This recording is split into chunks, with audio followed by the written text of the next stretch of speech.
જય શ્રી કૃષ્ણ. આવો દર્શન કરાવું શૂરવીરોના, પાળિયાઓના. આ જગ્યા છે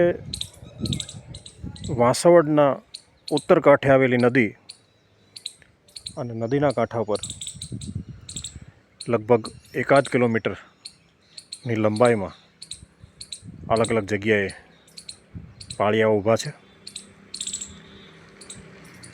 આટલા બધા પાળિયાઓ એ કોઈ મોટા યુદ્ધની નિશાની બતાવે છે કે ભૂતકાળમાં અહીં કોઈ મોટું યુદ્ધ ખેલાયેલું છે.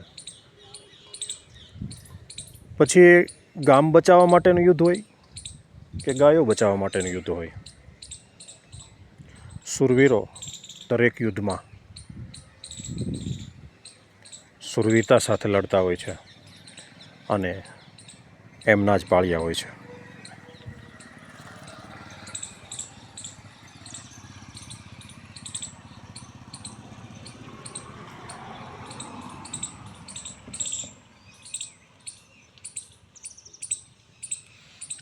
આ પાળિયામાં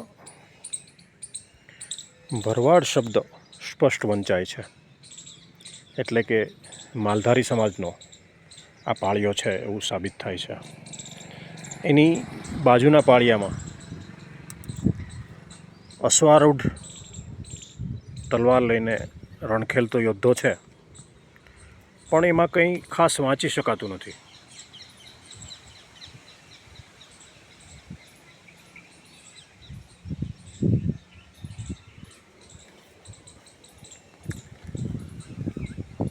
આ રીતે ઘણા અપૂજ પાળિયાઓ પણ છે કે જેમની પાછળ એમના વારસદારો કદાચ ન હોય, અથવા તો એમને ખ્યાલ ન હોય.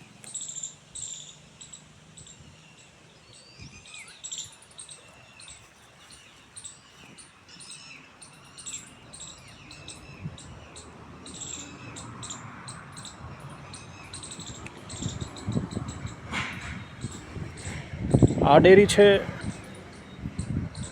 એમના પર ચાવડા પરિવાર એવું વાંચી શકાય છે.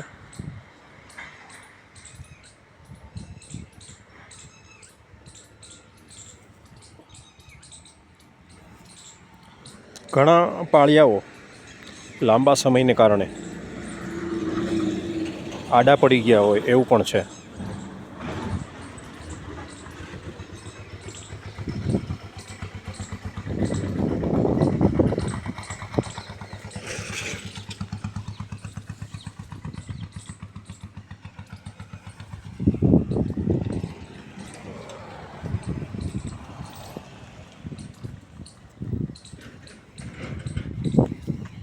પાળિયા એ શૌર્યનું પ્રતીક છે,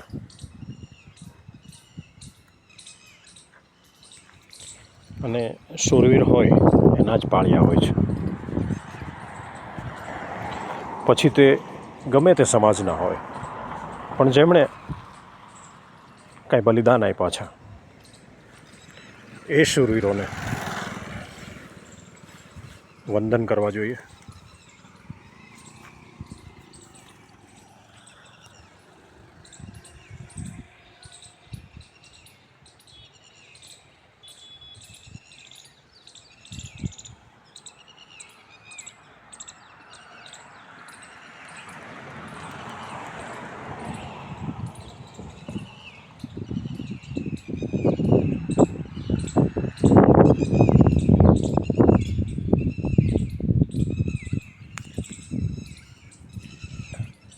સર્વે શૂરવીરોને સત સત વંદન. જય શ્રી કૃષ્ણ. રાધે રાધે.